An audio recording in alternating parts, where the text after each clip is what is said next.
whenever I talk to someone, try and get a sense of how you became who you are, right? Because it's a process. You're not born great. You make yourself great, right? In the circumstances in which you encounter and you develop a sense of who you are. So I want to go back to Nashville, Tennessee, where you were born and raised. And can you talk about the time period, talk about some of your experiences and processes that bring you to who you are today? And I specifically want to interject something I found of an interview with you, an outtake from Eyes on the Prize that was done with you way back in 1989. I don't even know if you remember, but you were being interviewed for, I guess, background material for what became Eyes on the Prize 2. And they asked you a question about a day when you were in downtown Nashville. And I guess you were with one of your teachers, and y'all were maybe shopping for graduation material. And it was the day that the Brown decision came down. And that had a big impact on you. So can you kind of begin with that story and then work us in who you are? Yeah, I think that I don't know how I became whoever I am. People ask me that all the time, and I have no idea. All I know what I've done and where I've been, and some things I remember and some I don't, but I don't know. But the person that I was with in downtown Nashville that day, I was at Pearl High School as a student. Pearl High School was the black high school in North Nashville, which was known all over the country by black people because the basketball teams beat all the other basketball teams in the country. And that zip code, my brother, who is a AME minister and presiding elder, always tells me that that zip code that we were in and went to Pearl High School didn't have anybody who ever went to prison during the whole time that all of our cousins and us and everybody else we know went to Pearl High School. It was segregated, obviously. And high school is important because my mother and my all my cousins and everybody on my mother's side grew up in near Franklin, Tennessee, which now a big posh place where a bunch of rich people and stars and people go there to live, and on farms and tenant farmings and sharecropping and all that story.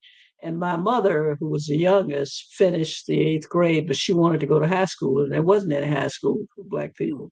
They finally built Pearl High School in Nashville. She didn't get to go, but we all went to Pearl High School. We moved to Nashville. Anyway, the important thing is that the history teacher there was a woman named Minerva Azalea Johnson. And she hated for me to tell people what her middle name was, but I thought it was pretty. It is a pretty name. And she was a wonderful history teacher. She was high yellow, as we used to say in those days, and she hated it. So she kept marrying the blackest man she could find and walk down the street with them and go places and have people, looking at her funny and the police looking at him and all that. But anyway, but she was wonderful. And the way she taught, which is something we should remember, all of us today, with all the crises we have over teaching and learning, she taught us from Carter G. Woodson. I took American history from her. There was a curriculum she was supposed to teach. Mm-hmm. That the city had put out. And she taught that, but she brought things like Carter G. Woodson and the miseducation of the Negro and all of those things for you to read, and Charles Wesley's book on she brought it all into the classroom. And I was always bored in class and trying to make trouble along with some other people. And so she would give me extra things to read. And then she would have us, anybody who wanted to, come by her house after school and sit down with her and her mother. She lived there with her mother on the Fisk campus, and talk about what we read Mm. and talk about it to each other, you see.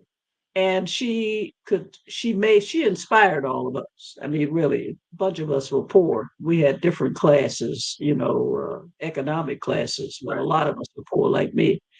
And so she was my inspiration. And when I graduated from high school, she and I were walking down the street in Nashville when Brown was decided, going to try to get some materials for the costumes for the school play at the end of the year.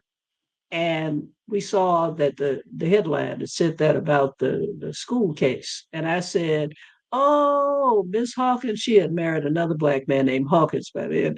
I said, "Oh, Miss Hawkins, does that mean that everybody's going to go to school together next year? We'll be going to school with the white children. And I'm graduating, but those other my cousins, they'll Right. be going over there with the white children." She said, "Not so fast, Mary Frances, not so fast." And she was right. Yes, she was. Yeah. She was. She's still right. Yeah. So you're. Do you know now with desegregation, that school, that zip code, and my brother often reminds me of this, Reverend Troy Merritt, has the highest percentage of black males that have dropped out or have been incarcerated than anywhere in that whole region, whereas there was nobody. So my brother, I said, "Well, do you mean that we should be segregated again, or what do you mean by this?" Yeah. Yeah. He said, "I mean that the conditions under which you give your children to other people to teach rather than teaching them yourself might lead to something like this." That's what he meant.